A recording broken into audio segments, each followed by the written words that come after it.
Well, my name is CHINO OBIAGWU. I'm the Executive Coordinator of the Legal Defense and Assistance Project, LEDAP, which is an organization based in Lagos, Nigeria, that's working to promote the rule of law and good governance in Nigeria.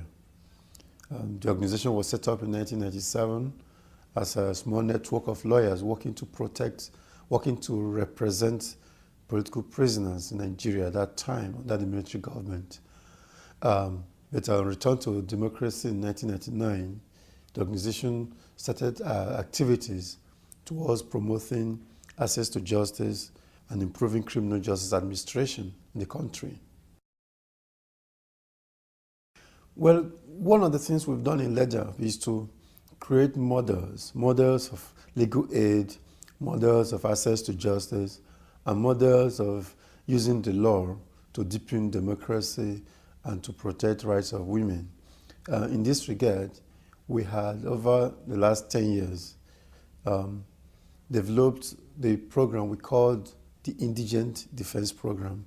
This is a program through which we mobilize private lawyers and train them, especially young lawyers who are just out of law school.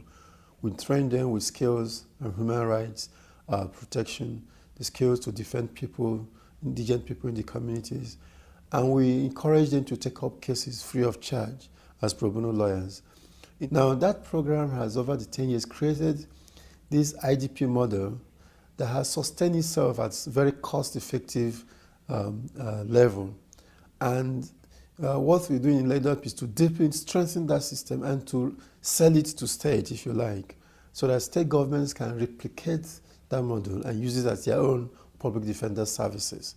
So for us, this strategy of moving from service delivery to impact on policy and reforms is perhaps the strength of our organization. And the mere fact that we have lawyers, we have about 750 lawyers enlisted in our program across Nigeria. It means that LEDAP is present in every corner of Nigeria.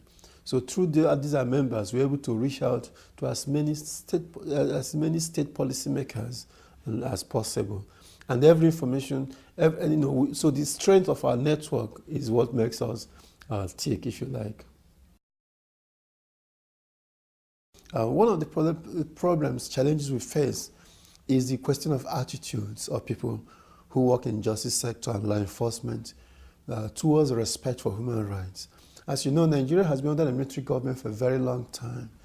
So most of the people working in the police and the military were all recruited mainly during the military regime. And they have this attitude of repressing human rights.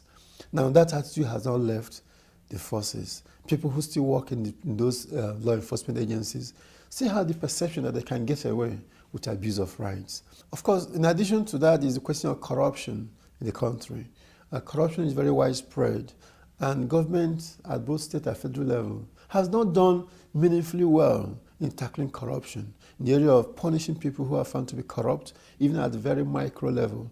And of course, thirdly is the challenge of little or no low knowledge and low awareness of the people with respect to their rights. Because Nigerian people have lived under the military government for a very long time, people are not very much conscious about their rights.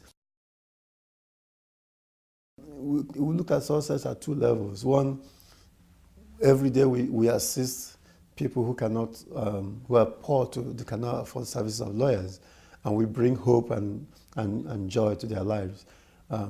When our lawyers walk out of the courtroom with somebody who has been detained for 10 years, giving him freedom, that for us is a success because a life is saved, a family is restored, a hope is built.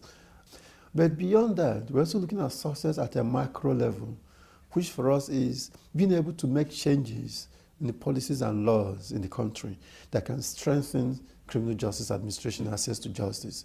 Because we believe that in doing so, we contribute towards deepening democracy, strengthening the institutions of the state to deliver access to justice to people, and then promoting the respect for human rights.